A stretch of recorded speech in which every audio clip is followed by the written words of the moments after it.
ሰላም እንዴት ናችሁ? የህፃናት ማቆያ ስራውን ለማገዝ የሚረዱ የተለያዩ ቪዲዮዎችን ለማየት ስለመጣችሁ እናመሰግናለን። ጥራት ያለው የህፃናት እንክብካቤ መስጠት እንደሚያስችሉትም ተስፋ እናደርጋለን።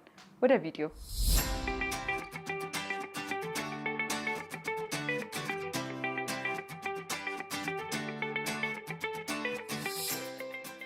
በህፃናት ማቆያ ውስጥ የሚደረጉት እያንዳንዱ እንቅስቃሴና ውሎ የልጆችን የወደፊት ህይወት የሚወስንና ማንነታቸውን የሚገነባ መሆኑን ያውቃሉ? የቀዳማይ ልጅነት ጊዜ እንደ ቀላል የሚታይ የእድሜ ክልል ብቻ አይደለም።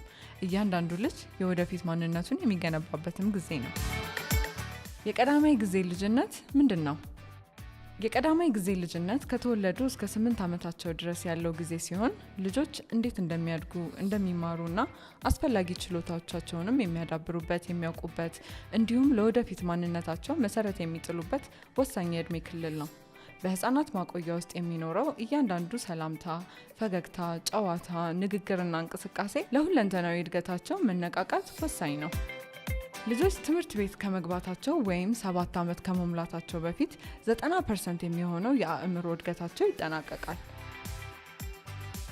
ይህ ማለት አሁን በህፃናት ማቆያ ውስጥ የምንሰጣቸውን አገልግሎቶች የልጆች አእምሮ ለመቅረጽ ወሳኝ ያደርገዋል።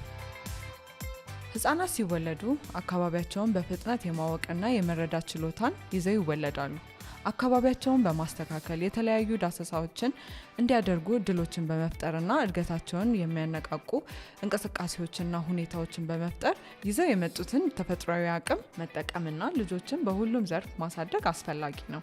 ይህ ጊዜ ልጆችን ለመቅረጽና ለማስተማር በትክክለኛውን መንገድ ለመምራት ቀላል የሆነ ጊዜ ነው። ከዚህም በተጨማሪ በተፈጥሯዊም ሆነ በአካባቢያዊ ምክንያት የእድገት መዘግየት የሚያጋጥማቸውን ልጆች አስፈላጊውን ድጋፍ ለመስጠት ወደ ትክክለኛ የእድገት መስመር ለማስገባት ይህ የእድሜ ክልል በጣም ጥሩ እድል ይሰጠናል።